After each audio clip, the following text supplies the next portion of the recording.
Okay, gang, welcome back. Good morning. We're going to take a slightly longer look at the calendar because we might not see each other on Friday. I've looked at predictions of weather, and there's some cold, white, powdery stuff that we're not going to talk about in name that might be heading our way. And so what we're doing today is as scheduled, economics applications of the antiderivative. Right after class today, what I'm going to do is send you all a link to a video of me going through Friday's material from a couple of years ago. And so if we see each other Friday, you can completely ignore that email that I'm going to send you today. But if our class on Friday is canceled, then you are going to go watch that video that I send you the link for today. The video is something like 24 minutes, and it's about the same length as my demo would have been if we were to meet each other on Friday. And then you're going to spend time working through the activity. I'm not saying do any more or less than we would normally do if we were to meet on Friday. So like plan on dedicating an hour and 10 minutes on Friday at some point to doing this stuff if we don't meet. And then on Monday coming up, we're still going to do our review day for test 2, but we're also going to make sure that we have some group time to answer any questions that might arise from this class that we might not have, okay? So it says review, which normally is just me walking around, but maybe the first 20 minutes or something, you guys can just ask questions from homework or whatever that comes up if we don't see each other on Friday. Project number 6 is still going to be due on Monday. Project 6 has nothing to do with Friday's materials, so the snow day should not have any impact on doing project number 6. And then test number 2 coming up on Wednesday, a week from today, is again not going to be impacted by any weather on Friday, okay? And I know that given all of the snow days that we've had, I've essentially, I cut out, like we had 2 snow days built into the bottom of this calendar. I took them both out, but then we still had more snow days and snow delays. And so, there's like online classes here at GCC, and then there's what we'll call traditional classes like ours. And then there are hybrid classes, which are kind of a combination, right? Like you meet a little bit in class, but then you also do a bunch of stuff online. You have signed up for a traditional class, but it is becoming a hybrid class with all of the snow and all the videos that I'm asking you to watch. So I know that I'm asking you to do something you were not planning on doing, but this is the best plan I can come up with. Any questions on the calendar? Okay, so let's jump in to page 72 in the big packet. So we are winding down our applications of antiderivatives. We did a bunch of geometry stuff, area, volume, arc length. We talked 2 days on physics, density, and work. Today is our 1 day on economics, and the next class is probability. So here we go. Today we use calculus to determine the present and future value of money. Number 1, Big Tree McGee is negotiating his rookie contract with a professional basketball team.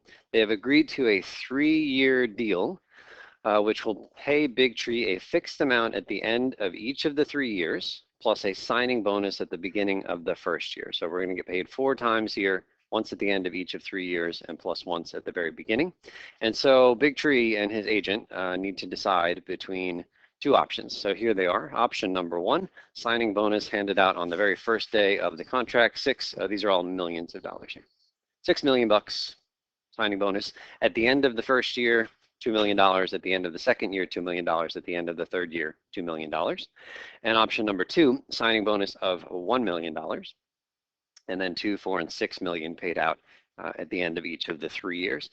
Just looking at the totals, how much money do we have here? 12 million, and down here, 13. So which one is better? Option 2. However, what's that? Yeah, maybe Big Tree needs to pay off some stuff and needs that $6 million today for sure. We're going to assume that Big Tree is going to take all of this money that comes in whenever it comes in and immediately invest it in a bank or in the stock market or something. And so like as soon as he gets money in, from the basketball team, he can invest it and that money will start to grow. And yeah, it's true that 13 is bigger than 12, but most of the money in the bottom row comes late. And so if you're investing this money late, it doesn't have all that long to grow. The 6 million doesn't have any time to grow if we're stopping the clock right then and there at that payment. But in the first year, the first option, that 6 million you could invest today and let it grow for 3 years, and maybe, just maybe, all of that interest that you get will more than make up for the $1 million that we're short. Does that make sense? Okay, so let's tackle this question. This question is not at all a calculus question. This is going to be a pre-calculus question, but it will lead somewhere. Okay, so we are going to, Big Tree decides to invest all income in stock funds, which he expects to grow at a rate of 10% per year, compounded continuously. And like I said, we're going to assume that the moment the money comes in, he's going to invest it for the remainder of the contract. We want to know what is the future value at the end of the 3 years. Future value at the end of the 3 years. So, option 1. Okay, you guys remember the continuous compounding formula? A cute little like acronym, kind of made up word, PERT, right? Done that one? Okay, so we're doing PERT here. So the $6 million, that's the P. E to the R is the interest rate. We're assuming it's 10%. Don't forget to convert that to a decimal, so 0.10. And now times time. This is really the only part where we have to think about it. We're letting the money grow for the entirety of the contract, which is 3 years from the moment we sign. So how long does that 6 million get to sit in the stock market? For 3 years, because we get it on day 1 and we're letting it grow for 3 years. So we put a 3 right there.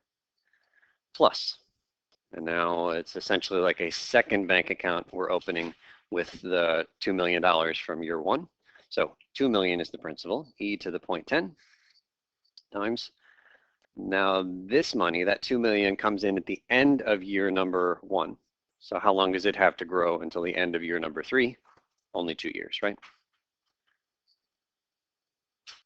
Plus, see if you can write out the other 2 terms there.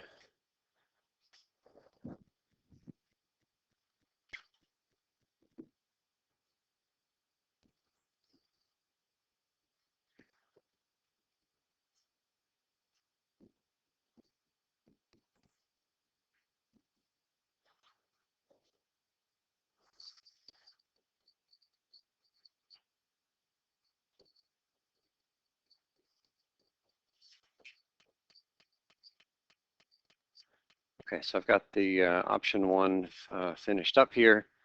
2 million e to the 0.10 times 1 year, and then we could even follow the pattern on that last year.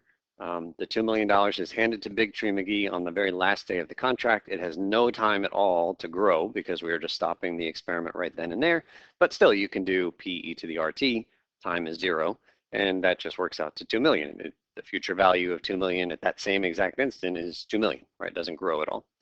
Okay, has anybody typed this thing in for us? 14.75.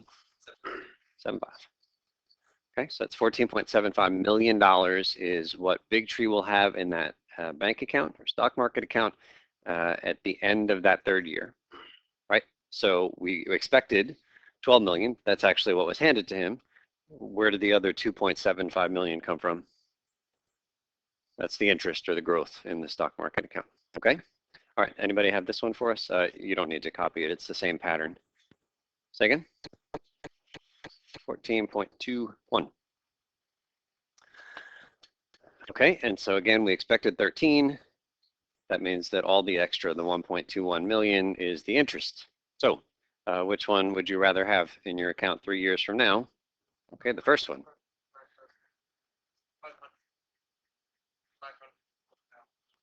Yeah, that's the difference, right? I mean, it's 500,000 and change different. Okay, so no calculus there.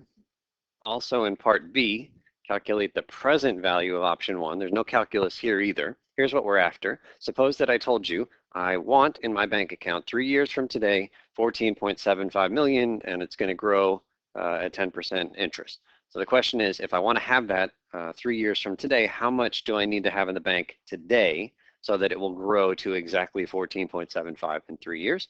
So we're going to use the same PERT formula that we did before.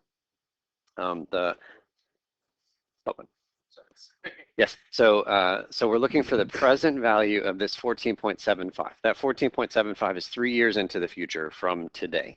So I want to know, what should I have in my bank account today? Like what could I deposit today? Yeah, no more, just one single amount with no future deposits. What can I put in there today so it grows to exactly 14.75 exactly 3 years from now? So it's the same PERT formula. I'm going to use the letter your book uses, which might be different from the letters your pre-calculus book used. I don't know.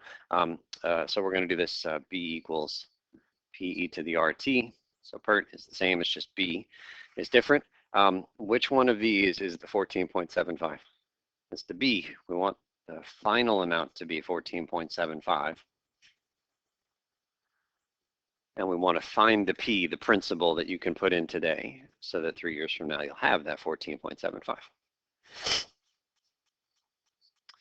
Okay, so then we can just divide, right? 14.75 divided by e to the 0.10 times 3. That's going to be your principal or present value. Another way to think of that, we'll see this formula too. Right, and that denominator can come upstairs as a negative exponent. Okay, anybody have a number here? 10.93. Good. So if you put $10.93 into your account today, then 3 years from now it will grow to exactly 14.75. Okay, so the today amount, 10.93, is called the present value. The 14.75, the future, 3 years from now, is the future value. Okay. And the nice thing about talking about present value and future value is that it gets rid of the complications of like 4 different deposits, right? We are now just thinking about one single deposit, and we can compare 14.75 to 14.21 and decide which one is better, which one is bigger. Whereas up here, you give me 4 different amounts with 4 different lengths of time that they grow. Well, that's hard. And so that's why we're talking about present and future value. So we can smush all these multiple deposits into just a single amount, either today or 3 years from now. It doesn't make any difference, but it's now apples to apples. Okay, so the pre-calculus formulas, B we're calling the future value, and P we're calling the present value. Okay, so those are the formulas that we used. Here's the annual compounding formula that, again, you probably saw in your pre-calc, P times 1 plus R to the T. That's where you just compound once a year. We're not going to use that at all, but I'm just including it to, for comparison purposes, to remind you of something you've seen before. Okay, so number 3, if we view payments as being discrete, meaning occurring at distinct intervals like once a year for 3 years, then computing future and present value involves no calculus. That's what we just saw. However, for some companies, it makes sense to view income or expenses as continuous. This is called an income stream, and we might say a company is earning P of T dollars per year. So for example, suppose that you are the CEO of Amazon, and you don't want to just say, okay, how much money did we make over the course of the year? Amazon is making money daily, hourly, minutely, like every second Amazon has money streaming in and money going out for expenses, right? And so I don't think we can say that Amazon continuously gets money coming in and going out. Continuously means like literally at every moment of the day, and we can only subdivide seconds so far for it to be meaningful. But but still, not a terrible approximation to think that Amazon has money coming in continuously and money going out continuously. And if Jeff Bezos, the CEO, waits until the end of a year to really look at the way money has been coming in and going out, well, that could be way too late to actually do anything. And so maybe it makes more sense for them to think about, okay, like what is the rate money is coming in continuously at every moment in time, instead of once every 3 years, we've got once a year for 3 years, we've got money coming in. And so that's where the calculus is going to enter. Number 4, for example, suppose we open a calculus tutoring business, and we estimate that T years after opening our doors, we'll have an income stream of P of T equals 400 times T plus 1 squared dollars per year. Let's do some calculations, and we'll make sure we understand this formula. Let's find P of 1, P of 2, and P of 10. P of 1. So we're just plugging 1 in for T. What is it? Yeah, 400 times 1 plus 1 squared. $1,600 per year. We'll just include units here. So what that means is that at the end of 1 year after we have opened our doors, money is coming in at a rate of $1,600 per year, okay? P of 2, say 2 plus 1, 3, 9, 3,600.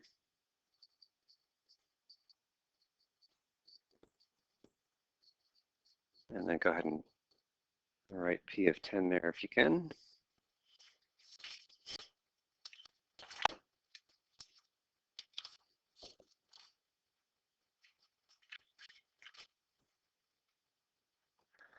Okay, so 10, 11, 121 times 400. Who's got that one? 48,400 dollars per year.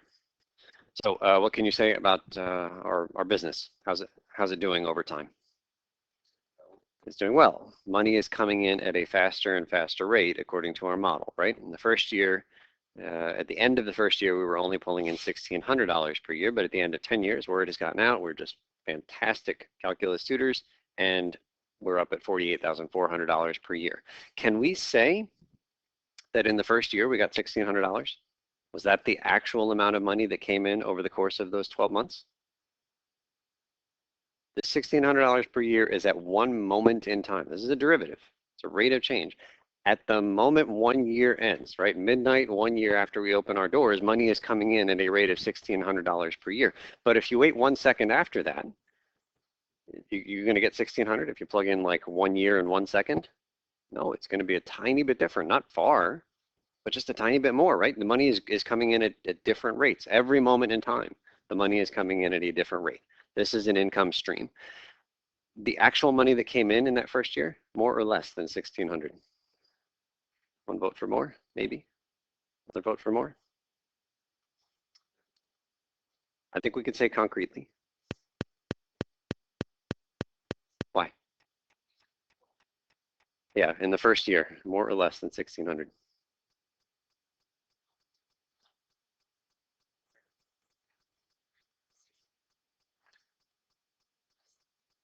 Yeah, right. This 1,600 is the maximum amount of money coming in at any one moment in time for the first year. So at every moment during that first year, less than $1,600 was coming in per year.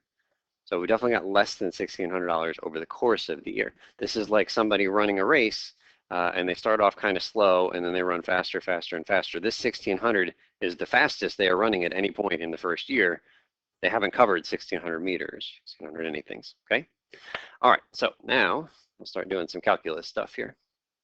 We are going to find the present and future value of our tutoring business's income over 10 years, given that same income stream.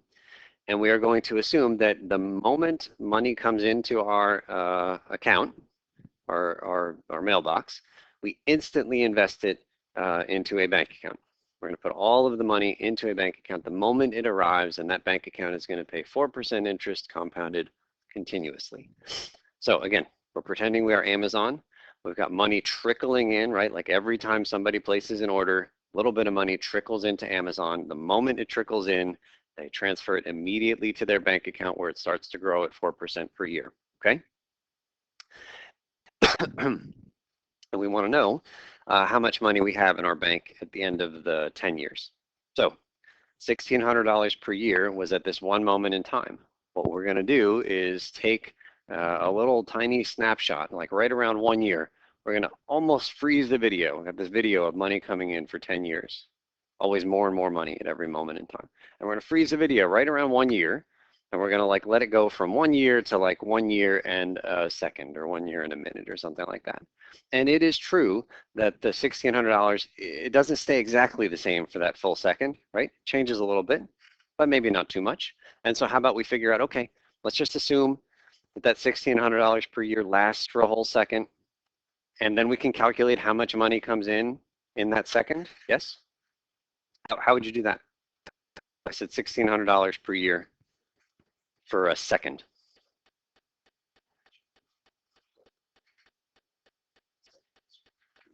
Yep. That's it, right? We just need to find out what fraction of a full year is a second. And then whatever that fraction is, that's how much of the $1,600 we get, right? And so we can say, okay, this is about how much money came in during that 1 second. And then it is a pre-calculus question to let it grow for how long? If we're doing a 10-year experiment, how long does that little piece of money come in?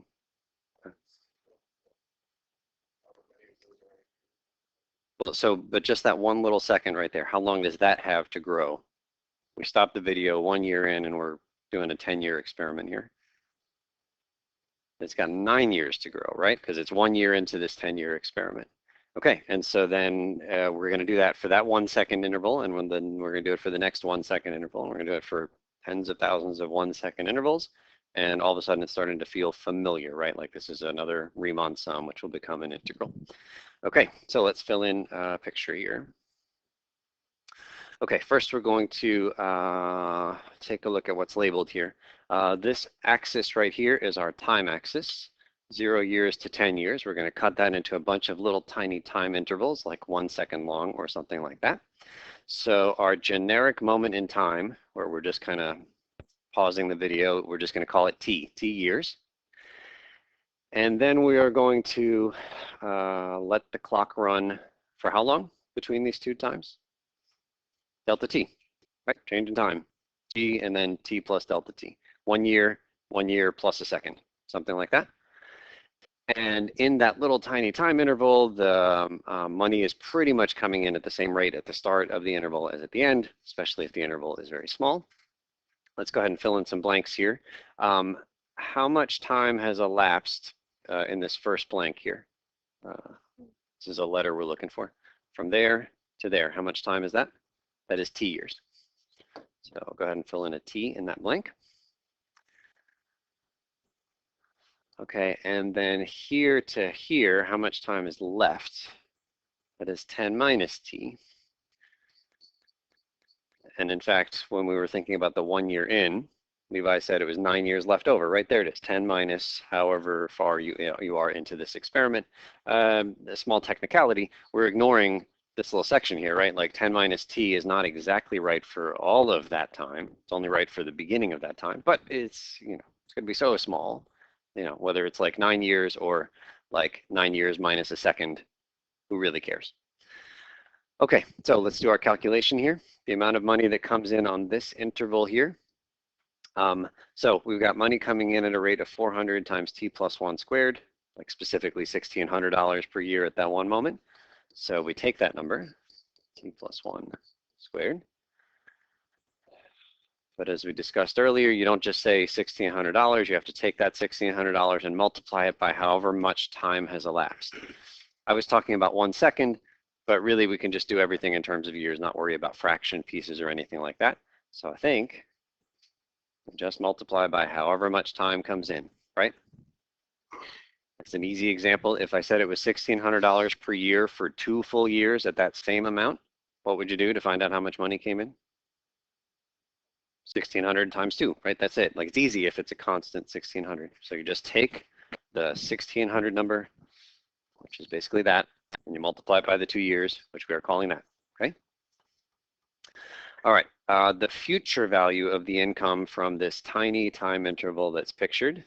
Okay, this thing right here. So we've got our future value formula, right? It was this, it was PERT, and then the letter B for some reason. So that's our future value formula. Which of all of these letters in here is this thing I've circled? That's the P. We are taking money in.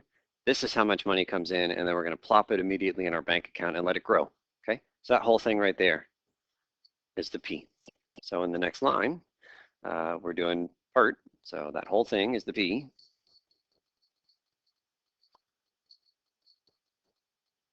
And then times e to the, okay, how much is the R? That's, it was 10% on the other one. So this is 4% here. Do the 0.04. Okay, I'm going to make a slight tweak to our formula. I'm going to write the word time up here, right? That's what the T stands for. PERT, P-E to the R times time.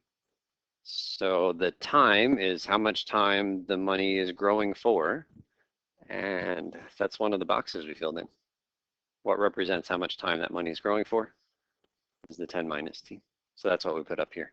I'll put it in parentheses. That's it.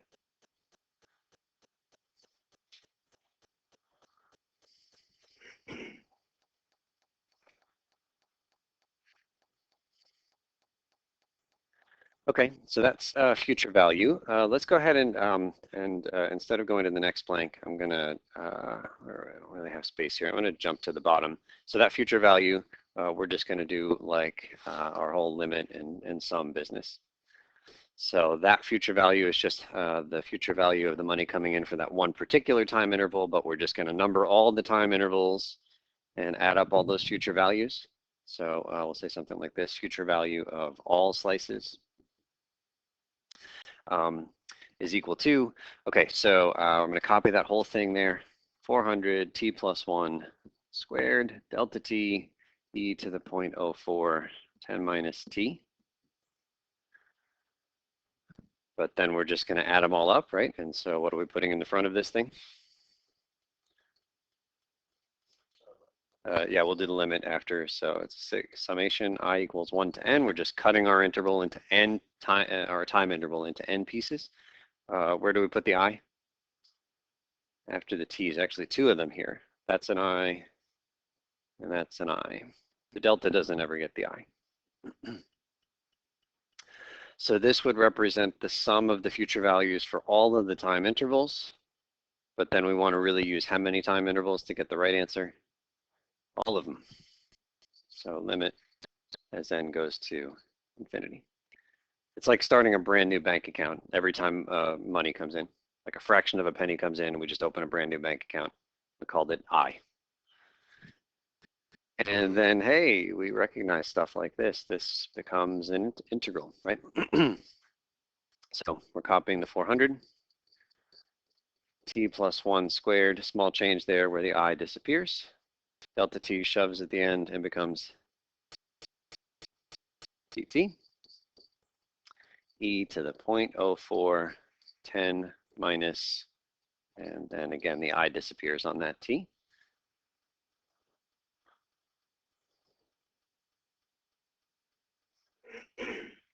Okay, and then the last thing is just the limits of integration. Look at your number line up there. Smallest t to biggest t. What's the smallest t? 0. And what's the biggest t? It's 10. So that right there is going to give you the amount of money that comes in.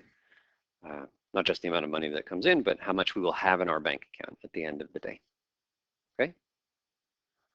All right, so one person's typing that in for us, which is great. Let's go back while we're waiting on that calculation to the present value, which is it's basically just its own separate calculation. Present value was this version of the formula. We saw that on the previous page. The P is the present value. Okay, so in this case, we are thinking of this circled stuff up here as being the future value in the account. So this little time interval right here, you got a certain amount of money coming in at that moment in time. I want to backtrack to the beginning of the experiment and say, hey, how much could you give me today so that if I put only that amount of money in a bank account today, it would build to however much money is streaming in at that future moment in time. Okay, so same idea, just going to the present instead of to the future. So in this case, the amount of money that came in here, which is what we got circled, is the future value, and I am backtracking to the present. So that circled thing right up there is playing the role of what letter in this green formula? That's the B. That's the future value. So 400 t plus 1 squared delta t. All of that is your B value.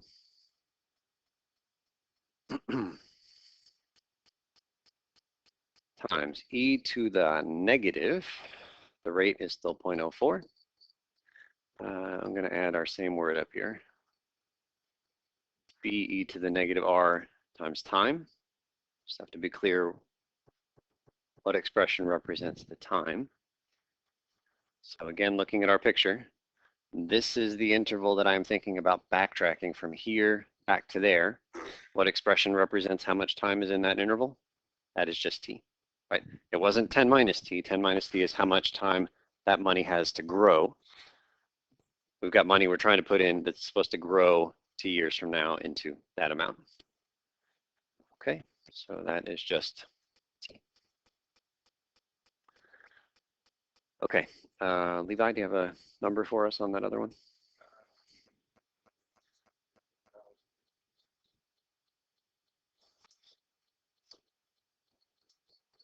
98. Tell me if which ones did I mess up? 630, 639, 639. Okay.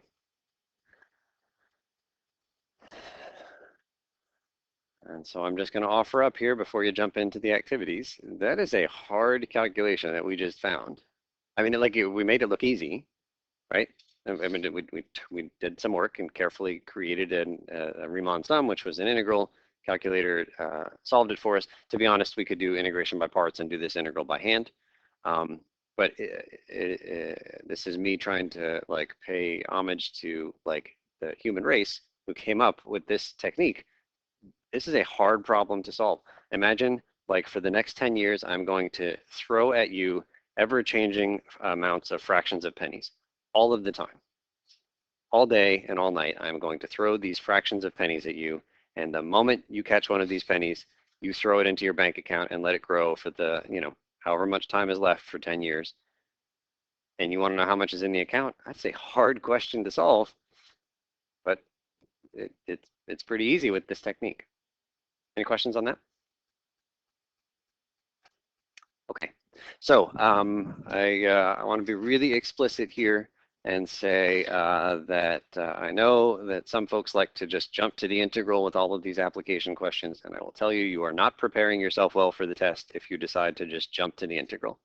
So for almost all of the applications of integral we're talking about, I'm going to expect on the test that you will draw a picture, you will draw a slice, you will calculate something for that particular slice, you will throw a sum, like a sigma, and you will throw a limit, and then finally the integral. Integral to me is like the least interesting part of that whole process. So you did it for me, hopefully, on the Candy project. You're going to do it for me on this project that you are currently working on, and I'm going to ask you to do it for me on the test. And I say for almost all applications, I'm looking for you to build, the integral by hand, piece by piece. So I'll be really explicit. The only application that I will not expect you to build by hand is the one coming up on Friday. The stuff on probability, you'll see it either in person here with me on Friday or watching a video of me on Friday. That's the only one that you do not need to build by hand. But all of the other applications, everything else in terms of applications of integrals, you're going to build by hand. So that includes all of that. Areas and volumes and computing volumes and arc length, shells, disks, washers, work density, and then today's economic stuff. The nice thing about the present and future value ones is that every single picture looks just like that. So go ahead and start drawing that picture right now on the very first problem on this page.